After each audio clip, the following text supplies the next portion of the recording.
have to chuckle when they describe you and me as being dangerous.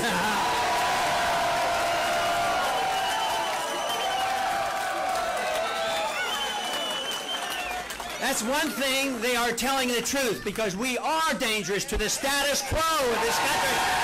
Ron Paul is here. He retired from Congress in January after serving 12 terms as a representative from Texas. He dedicated his long political career to advocating libertarian principles, individual liberty, economic freedom, and non-interventionist foreign policy. He ran for president on that platform 3 times. He has been called the intellectual godfather of the Tea Party movement. In his new book, he writes about America's education system and proposes changes to fix it. It is called The School Revolution, a new answer for our broken education system. I am pleased to have him here at this table for the first time. Welcome. Thank you. Nice to be here. It's about time you came here.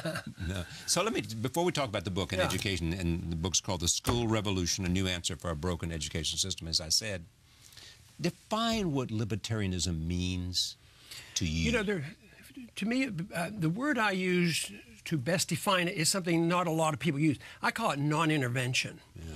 And non-intervention in personal life, non-intervention in foreign policy, non-intervention in... There it is. And because it sort of tells you what conservatives and libertarians and constitutionalists and classical liberalism has been used closely as a line, you know, with libertarianism. But non-intervention, as you say, I don't want to interfere in your personal life. The one rule is you can't hurt another person. You know, that's when government's necessary. Your freedom ends at the beginning of no person knows. And the founders were pretty adamant about advice about not getting involved in entangling alliances or interfering in the internal affairs of other nations. So that's non-intervention. And then also in the economy, sometimes I get close allies with the left. An honest progressive Democrat like a Dennis Kucinich we were always work together on civil liberties and foreign policy. But then when it came to economic policy, I apply the same rule of non-intervention to economics. Now, they say, well, you mean that means business people can do anything they want? No, there's still some very basic rules. That's why I'm asking the question. I mean, what kind of regulation are you prepared to think is necessary in a capitalist system?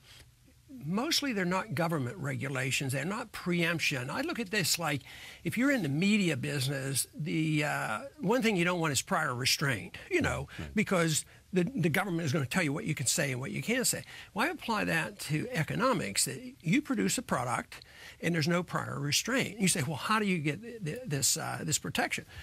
The market, the free market, is pretty strict on regulation. So you wouldn't want to see a FDA? No, they do as much. You have to get their approval before you can market a drug.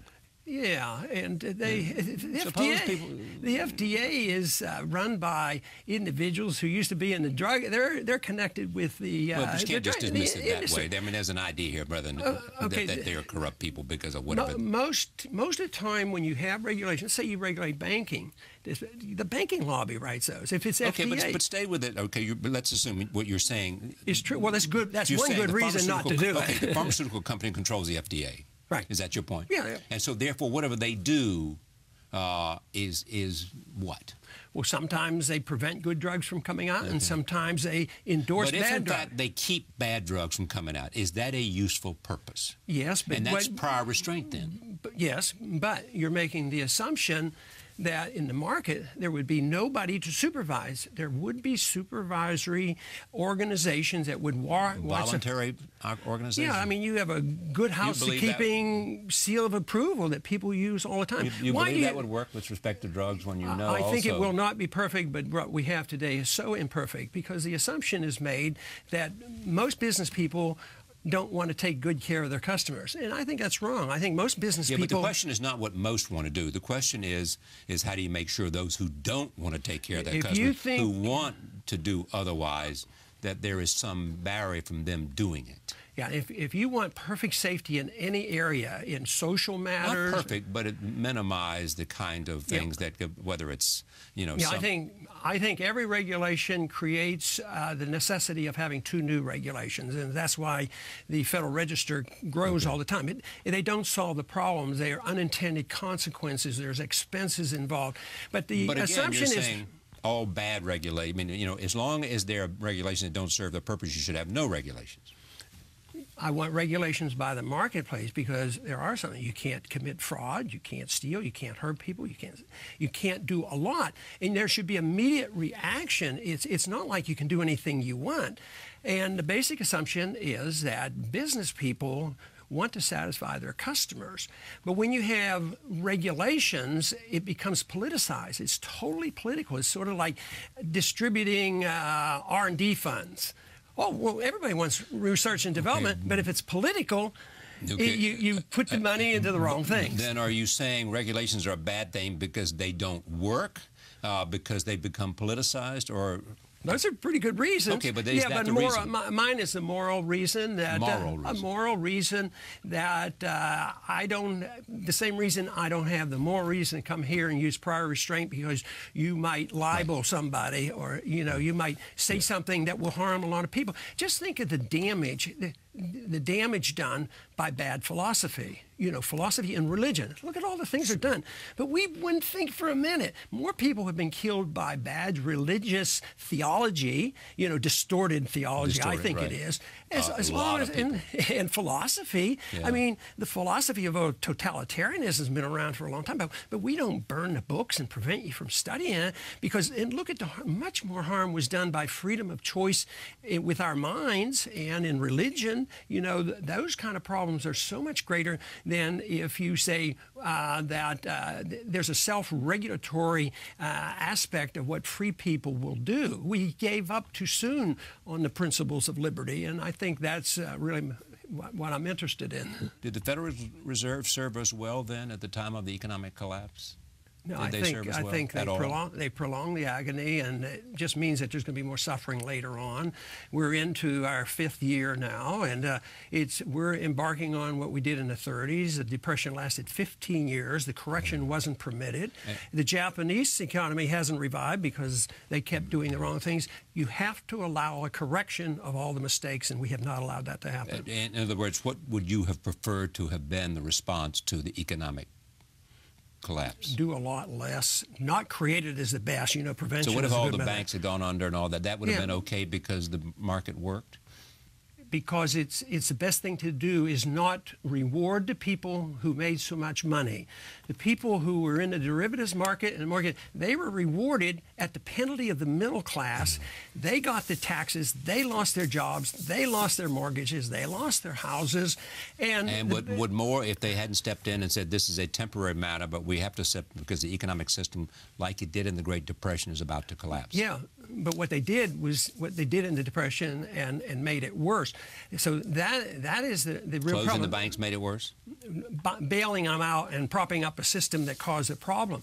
But if you're looking for a good example of what you could do to limit it, see, the Fed came in 13, they inflated massively, for World War I, and then there had to be a correction because there was overinvestment and distortion. So in 1921, there was a depression. It lasted 1 year, and none of us even study it in school because hands off, the people have overextended, and they weren't solvent, they went out of business, and it was over. But in the 30s, the Keynesians came in and said, you can't do this out of humanitarian concerns. We have to care for people. So they said, spend more money, borrow more money, print more money, and the Depression ended not until after World War II. So stimulating the economy on the part of the Federal Reserve or any other policy is not a good idea at a time of economic It's never severity. A good idea because they stimulate the stimulation. You don't know where it's going to go. In the 90s, we stimulated all the money going in. It went into the NASDAQ and created a bubble. In the early part of this century, the money went into housing. So you can't control it. You can say, well, money out there will help stimulate, but you never know. But it stimulates one thing for the middle class, and those are prices. Yeah. So some people make a lot of money. It's to the benefit of governments and the bureaucrats and big business, the military-industrial complex, but it's not good for the middle class because their cost of living their cost of living goes up much faster than their wages. And just look at it today. I mean, we have two societies, and that's explainable by Austrian economics. It's not explainable by saying, well, the 1%, the rich people, if you're in the top 10%, we need to tax you more. So under a President Ron Paul, we would not have had an idea you once had. Did you seriously think you could be president? Yeah, I could be, but I wasn't sitting there anticipating that would likely But it was a worthwhile happen. endeavor because I used a kid that I'm taking a risk, you know. It could have happened. You could have won. But when I ran first time for Congress, I had no thought ever of ever winning an election because I spoke the same way.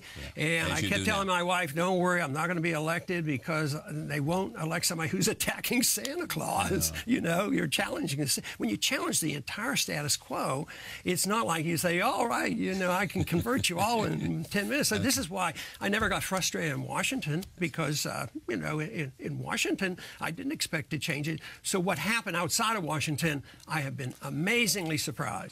So looking at the world today, when should the United States use force overseas? If somebody uses force against us and overseas, is virtually never. I mean, we don't.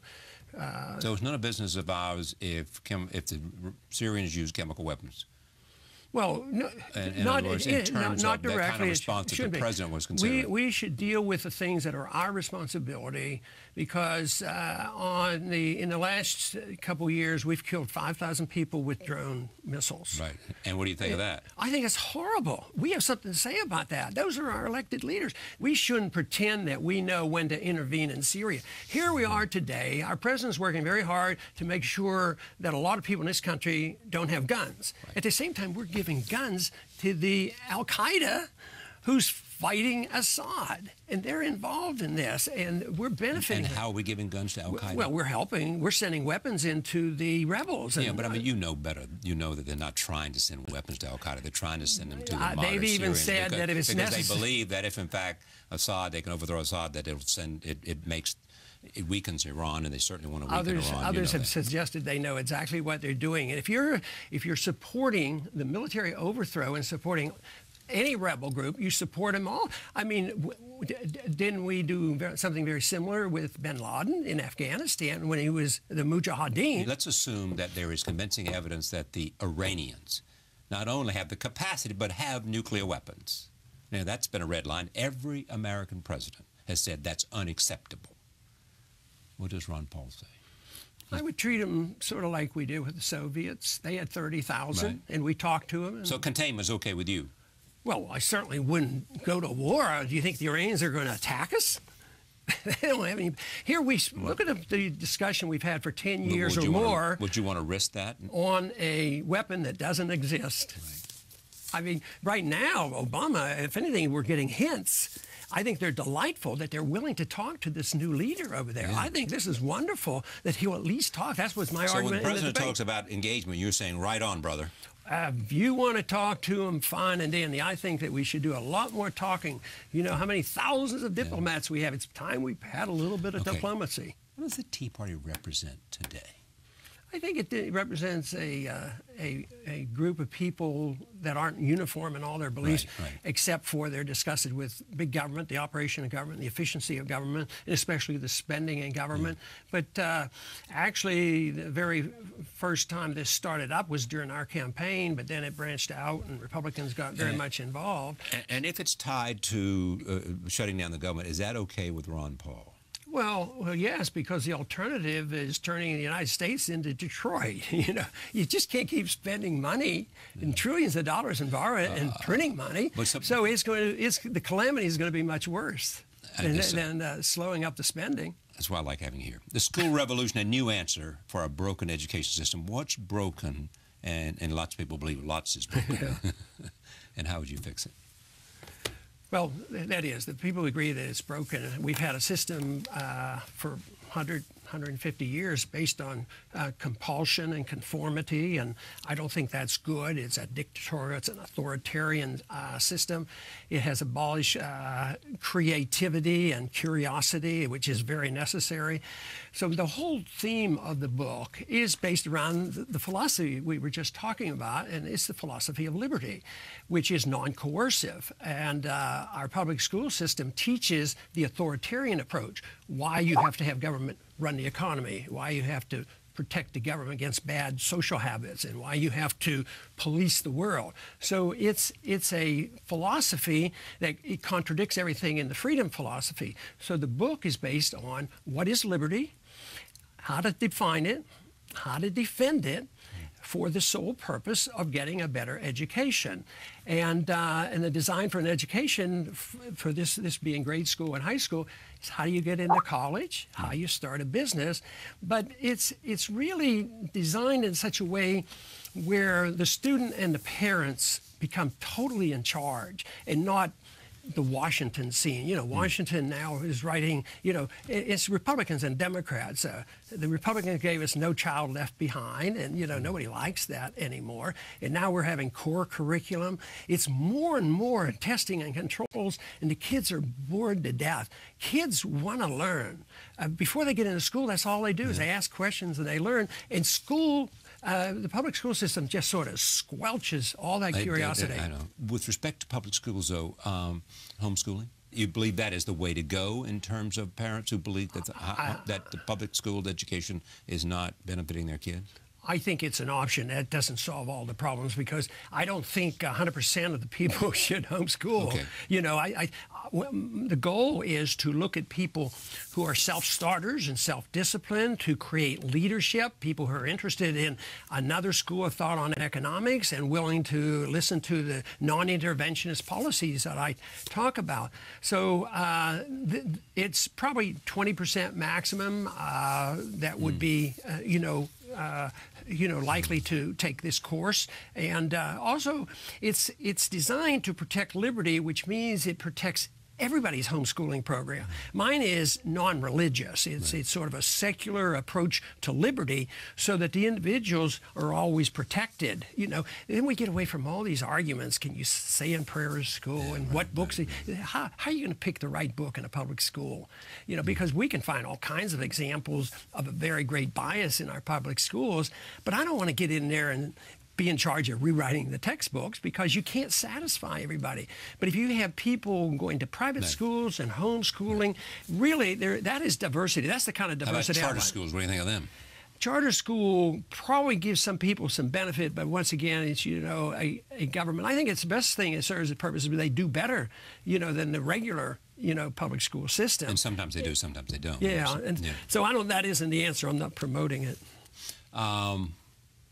Are you optimistic about America because of, what is it, the essence of our creed?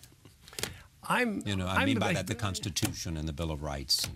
You know, when I go to the college campuses, which I continue to do, and I like that, and I talk, you know, about all our problems about 90% of the time. Then I talk about liberty and why I'm optimistic, why the market works, and why your business and your life is your own, and why it would be so much better for the world if we didn't have a policy of war. So I become very optimistic, and I'm optimistic because of the reception I get, because libertarian freedom is on the move, and for two reasons. One, it's been developed over the last 30 years. Also, the failure of the system.